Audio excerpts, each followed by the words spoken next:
Hello everyone, welcome to the world of stories. आ गए फिर से आप लोगों के सामने एक और नया रियल सुपर नेचुरल एक्सपीरियंस लेकर।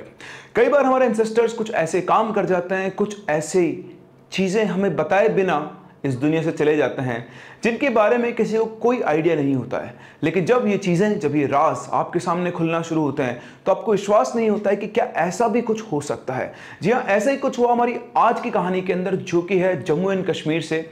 बेसिकली ये कहानी है श्रीनगर से और हमारे साथ शेयर किए इरफान ने। तो कहानी में हम आगे बढ़े उससे पहले अगर आपके पास वैसी कोई रियल स्टोरी है या फिर कोई नेचुरल एक्सपीरियंस है तो आप मेरे साथ शेयर कर सकते हैं मेरी Gmail ID which is princeofchemistry22@gmail.com पर, या फिर आप मुझसे मेरे इंस्टा हैंडल पर भी कनेक्ट कर सकते हैं विच इज princeMNIT1987।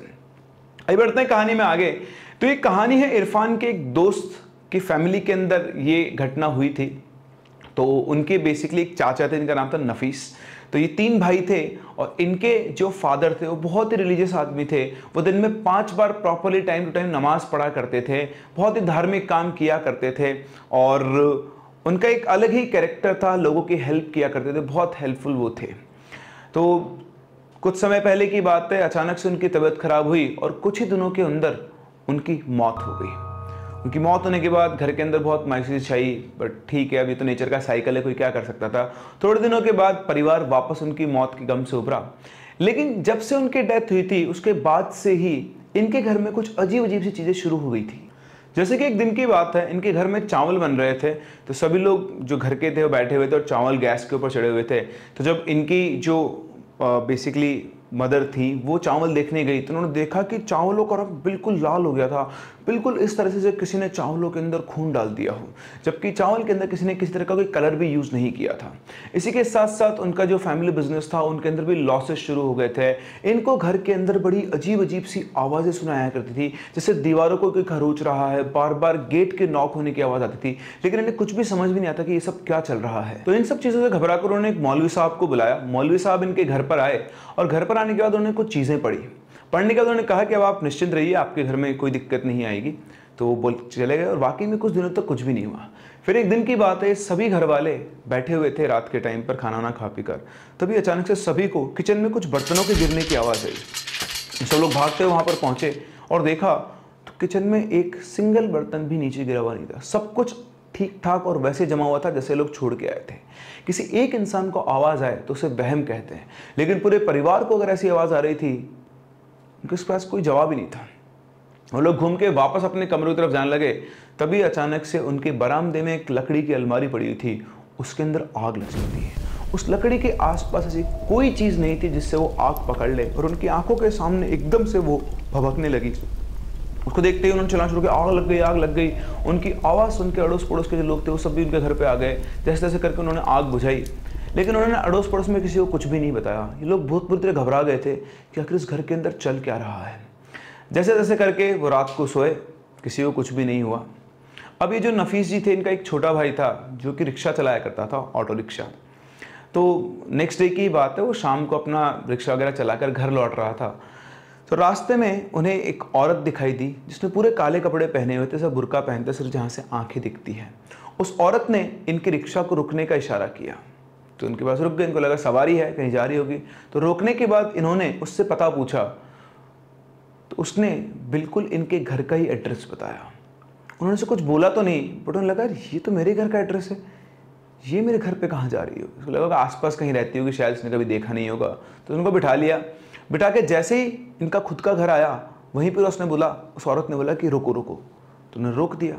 रोक के उस औरत ने इनको पैसे दिए, पैसे उन्होंने अपने ऊपर वाली जेब में डाल लिए और फिर वो वहीं खड़े रहे देखने के लिए कि औरत कहाँ जा रही है। वो औरत इनके आंखों के सामने इनके घर के अंदर घुसी। इनके घर के अंदर एक चिनार का पेड़ था, वो उस चिनार के पेड़ के पास गई और अचानक से वहां से गायब हो गई। उसको देखते ही उनकी हालत बुरी तरह खराब हो गई। वो भागते अंदर आए, उन्होंने चिनार के पेड़ की तरफ देखा और बुरी तरह से कांप रहे थे डर के। उनकी आंखों के सामने एक औरत चिनार के पेड़ के नीचे आके गायब हो चुकी थी। वो सीधा भागते अपने कमरे के अंदर गए और जाकर चद्दर ओढ़कर लेट गए। उन्होंने किसी को भी कुछ भी नहीं बताया। थोड़ी देर के बाद इनके जो बड़े भाई थे वो इनके पास गए इनसे पूछने के लिए, खाना आने के लिए। तो उन्होंने देखा कि बुरी तरह से कांप रहे थे, इनको फीवर हो चुका था। घर वाले आए, उन्होंने चेक किया, इनको फीवर की दवाई दी। ये बुरी तरह से घबराए हुए थे, इनके अंदर इतनी हिम्मत भी नहीं थी कि अपने घर वालों को बता पाए कि क्या हुआ। जैसे तैसे करके उनको वो सो गए दवाई के नशे में कैसे भी, और सुबह जब वो उठे तो सुबह उठकर उन्होंने अपने घर वालों को ये सारी बात बताई। तो ना सिर्फ उन्होंने उस औरत के बारे में बताया, ये बताया कि जो पैसे उस औरत ने उनकी जेब में दिए थे, मतलब उन्होंने दिए थे, उन्होंने जेब में रखे थे, उन्होंने निकाले वो पैसे तो वो गायब हो चुके थे। अब उनकी बात सुनकर सारे घर वाले बुरी तरह परेशान हो गए। तो जो नफीस अंकल थे, इनके जो फ्रेंड थे, उन्होंने कहा कि यार मेरे ना एक पीर बाबा जानकार है, हम उनके पास चलते हैं, वो कुछ ना कुछ इलाज बताएंगे। तो ये लोग गए उनके पास, उन्होंने उनसे कहा, कुछ 4-5 कीले दी उन्होंने उनको, उनके ऊपर कुछ उन्होंने पढ़े, है ना, चीज़ें मंत्र वगैरह पढ़े, और उनको देर कहा कि तुम इसे अपने घर के चारों कोनों के अंदर गाड़ देना, उसके बाद तुम्हारे घर में कोई दिक्कत नहीं आएगी। तो उन्होंने वैसा ही किया, वो चारों कीले उन्होंने अपने घर के चारों कोनों के अंदर गाड़ दी, और उन्हें विश्वास था कि चलो ठीक है अब सब कुछ सही हो जाएगा। लेकिन शायद ऐसा नहीं था। उस दिन भर वो लोग अपने अपने काम में लगे रहे। रात को जब सब लोग सोए तो जो इनकी अम्मी थी, उनको अचानक से आवाज़ आती है। आवाज़ अपने घर के बरामदे में से आ रही थी, एक ऐसी आवाज़ जैसे कि कोई हैंडपम्प चला रहा हो। इनके बरामदे में एक हैंडपम्प था, लेकिन वो हैंडपम्प बहुत लंबे टाइम से ख़राब था। उनके दिमाग में है कि अपना हैंडपम्प तो ख़राब है और रात के इस टाइम पर हैंडपम्प कौन चलाएगा। तो उन्होंने खिड़की से जाकर देखा तो उनकी आंखें फटी की फटी रह गई। एक औरत बिल्कुल काले कपड़ों के अंदर उस हैंडपम्प को चला रही थी, और उसका चेहरा ऐसे साइड से दिख रहा था। उसने पूरे काले कपड़े पहने तो उसकी आंखें लाल लाल आंखें चमक रही थी। वहाँ हैंडपम्प के नीचे एक मटका रखा हुआ था, जिसके ऊपर वो हैंडपम्प चला चला के पानी भर रही थी। और जैसे उसका मटका पूरा भरा, उसने मटका अपने सिर पर रखा। चलते हुए वो उसी चिनार के पेड़ के नीचे गई और फिर रुकी एकदम से, और घूमकर वो उसकी अम्मी की तरफ देखी, जैसे कि उसे पता था कि उसकी अम्मी उसको देख रही है।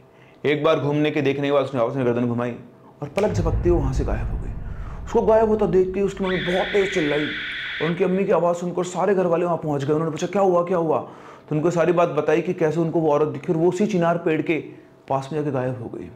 घर के 2 मेंबर्स को वही औरत दिखाई दी, और दोनों केसेस में वो औरत उस चिनार के पेड़ के नीचे जाकर गायब हो गई। किसी को कुछ भी समझ में नहीं आ रहा था, और सब बुरी तरह से घबरा गए थे। अब सभी लोग एक ही कमरे में एक ही साथ थे, लेकिन उसके बाद ऐसा कुछ भी नहीं हुआ। अगले दिन ये फिर से इन्होंने पता किया कि यार किसको दिखाएं, क्या करें। तो इन्हें पता लगा एक और बहुत ही पहुँचे हुए पीर बाबा हैं। तो उनके घर गए, पहुँच गए तो पता लगा कि वो तो अजमेर शरीफ गए हुए हैं, और उनको आने में भी 1-2 दिन लगेंगे, उसके बाद ही वो ये सब देख पाएंगे। अब इनके लिए तो हर एक रात बड़ी मुश्किल हो रही थी। फिर से लोग अपने घर पहुंचे। रात को सभी लोग एक ही कमरे के अंदर थे, करीबन रात को 12-12:30 बजे के आसपास। अब इनका जो घर था ना, उसमें 3 शेड्स लगे हुए थे। तो आप इमेजिन करें, आप घर के अंदर बैठे हैं पूरी फैमिली एक साथ, और आपके ऊपर की जो छत है उस पर आवाज़ें आना शुरू, जैसे कोई लगातार उनकी टीम के ऊपर पत्थर मार धड़ाधड़ पड़े जा रहे थे, पत्थरों की आवाज़ आ रही थी। लेकिन एक भी इंसान की हिम्मत नहीं थी कि घर से बाहर निकल कर ये देख ले कि उनकी छत के ऊपर पत्थर कौन मार रहा है। हो ना कहीं हर एक इंसान को ये पता था घर में कि जो भी चल रहा है उसका उस काले कपड़े वाले औरत से कुछ ना कुछ लेना देना है। जैसे ही पत्थरों के गिरने की आवाज़ रुकी, उन्हें किसी की बहुत तेज चिल्लाने की आवाज़ आई। जैसे वो चिल्लाने की आवाज़ बंद हुई, इनके आंखों के सामने पास में एक चारपाई रखी थी, उस चारपाई से अचानक से एक काले रंग की बिल्ली भागी और इनकी खिड़की का शीशा तोड़ते हुए बाहर निकल गई। बस ये मंजर जैसे इनकी आंखों के सामने, सारे के सारे घर वाले एक साथ घर से चिल्लाते हुए भागे और सीधा अपने पड़ोसी घर पहुंच गए। पड़ोसी घर पहुंच कर उन्होंने सारी बात उनको बताई कि उन घर में क्या क्या चल रहे थे दिनों से। वो किसी को कुछ भी बताना नहीं चाहते थे, लेकिन आज चीज़ें इतनी ज़्यादा हो गई कि वो बहुत बुरी तरह घबरा गए हैं, और वो उनसे रिक्वेस्ट करने लगे कि हमें आप ही घर पर रहना है। इनके जो पड़ोसी थे वो बहुत ही अच्छे इंसान थे, उन्होंने इनको अपने घर में जगह दी, और इवन 2 दिनों तक ये लोग दोबारा अपने घर नहीं गए, वो अपने पड़ोसी के घर में ही रहे, जब तक कि वो पीर बाबा वापस नहीं आ गए। जब वो पीर बाबा वापस आ गए तो सारे घर उनके पास पहुँचे, उनको अपने घर लेकर आए। घर में आने के बाद जैसा उन्होंने बताया, तो जो पीर बाबा थे वो चिनार के पेड़ के सामने जाके खड़े हो गए। उन्होंने सबको बोला कि तुम सब मेरे पीछे खड़े हो जाओ। इसके बाद पीर बाबा ने अपनी आंखें बंद की और कुछ पढ़ना शुरू किया। थोड़ी देर के बाद सबकी आंखों के सामने उस चिनार के पेड़ से 2 ब्लैक शैडोज उतर कर आई, और वो शैडोज धीरे धीरे पीर बाबा की तरफ बढ़ने लगी। और जैसे जैसे वो शैडोज आगे बढ़ती जा रही थी, उनकी जो फॉर्म थी वो और ह्यूमन फॉर्म के अंदर या सॉलिड फॉर्म के अंदर कन्वर्ट हो जा रही थी।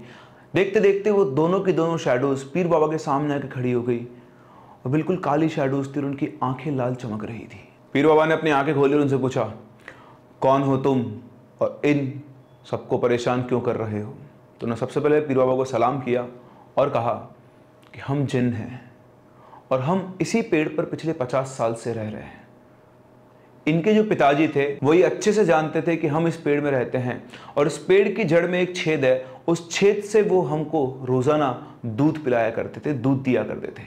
लेकिन जब से उनकी मौत हुई है, इनमें से किसी ने भी हमें दूध नहीं दिया है और इसीलिए हम इनको परेशान कर रहे हैं, ताकि इन्हें पता लगे कि इनके पिताजी की तरह इनको भी हमें रोज दूध डालना होगा, वरना हम इनको परेशान करना नहीं छोड़ेंगे। तो पीर बाबा ने कहा, इन्हें कैसे पता चलेगा कि तुम यहाँ पर रहते हो सकता है इनके जो अब्बू थे उन्होंने इनको बताया ना हो। बोले वो हम नहीं जानते, लेकिन हम इन्हें कोई नुकसान नहीं पहुंचाएंगे, बस इन्हें इनके पिताजी की तरह हमें हर दिन दूध पिलाना होगा।